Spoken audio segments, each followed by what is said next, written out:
Hello అందరికీ welcome to our channel Lachi kids. Video skip చేయకుండా చివరి వరకు చూడండి. బెస్ట్ ఎక్స్పీరియన్స్ కోసం 1.5x స్పీడ్లో పెట్టి చూడండి. ఈరోజు మనం చేయబోయే రెసిపీ ఎండు రొయ్యల కూర. అది కూడా స్మెల్ రాకుండా అందరికీ నచ్చే విధంగా ఎలా చేయాలో చూపిస్తున్నాను. ఎండు రొయ్యలు తీసుకొని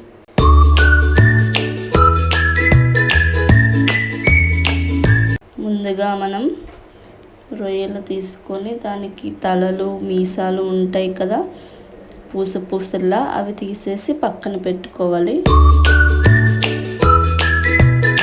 ఏదైనా డస్ట్ ఉంటే వాటి వల్ల పోతుంది.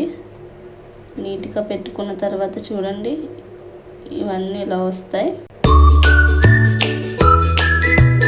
తరువాత చిన్న నిమ్మకాయ సైజు అంతా చింతపండు తీసుకొని నానబెట్టుకోవాలి. అది మనకి మంచి ఫ్లేవర్ ఇస్తుంది. పులుసు నచ్చే వాళ్ళందరికీ చాలా నచ్చుతుంది.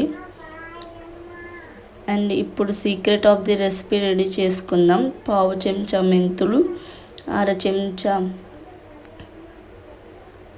చెంచా జీలకర్ర వేసుకొని డ్రై రోస్ట్ చేసుకోవాలి.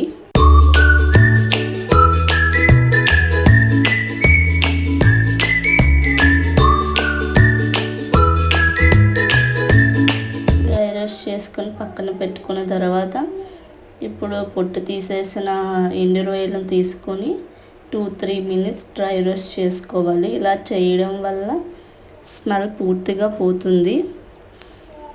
అందరికీ కూడా కూర కూడా చాలా టేస్టీగా వస్తుంది.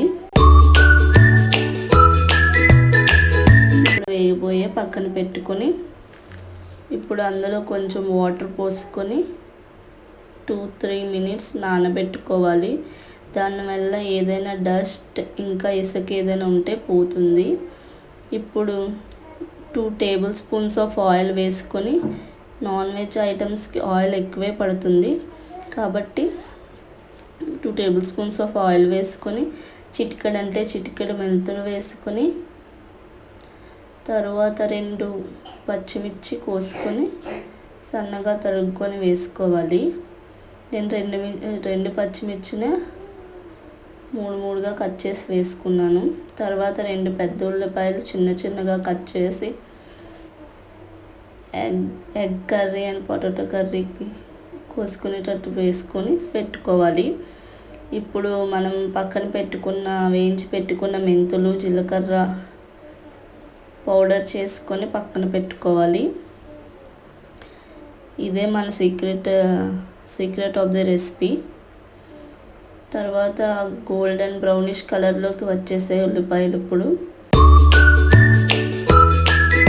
ఇంతలా వేయించుకున్న తర్వాత నానబెట్టుకొని పక్కన పెట్టుకున్న రొయ్యలు తీసి నీట్గా వాష్ చేసి అవి ఇందులో వేసుకోవాలి.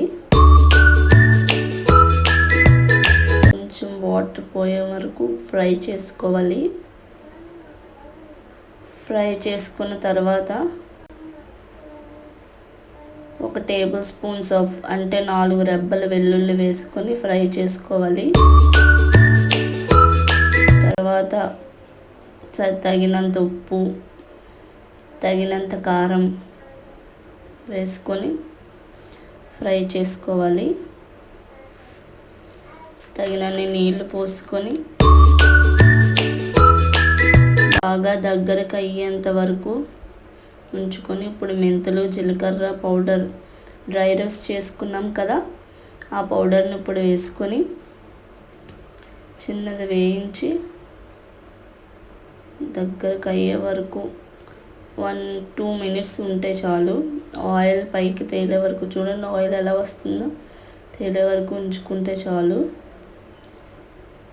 ఇప్పుడు నానబెట్టుకున్న చింతపండు ఉంది కదా, ఆ పులుసు వేసేసుకోవాలి.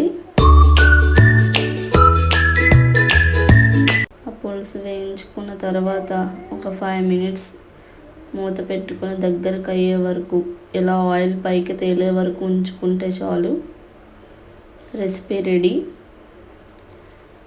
పులుపు నచ్చే వాళ్ళకైతే ఇంకా చాలా బాగా నచ్చుతుందండి.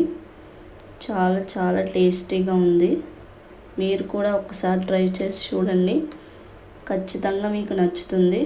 చూడండి, ఇప్పుడు రెడీ అయిపోయింది, దగ్గరకు అయిపోయింది. చూస్తేనే చాలా నోరు ఊరుతుంది కదా.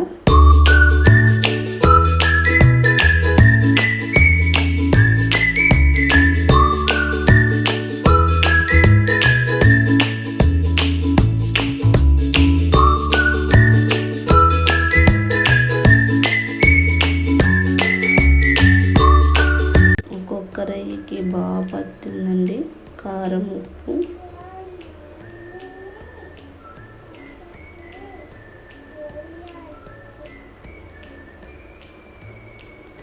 ఇప్పుడు సర్వ్ చేసుకుంటే సూపర్గా ఉంటుంది. మా ఇంట్లో వాళ్ళందరికీ చాలా బాగా నచ్చిందండి. చాలా చాలా టేస్టీగా ఉంది. వేడి వేడి అన్నంలో కొంచెం నెయ్యి పోసుకొని తింటూ ఉంటే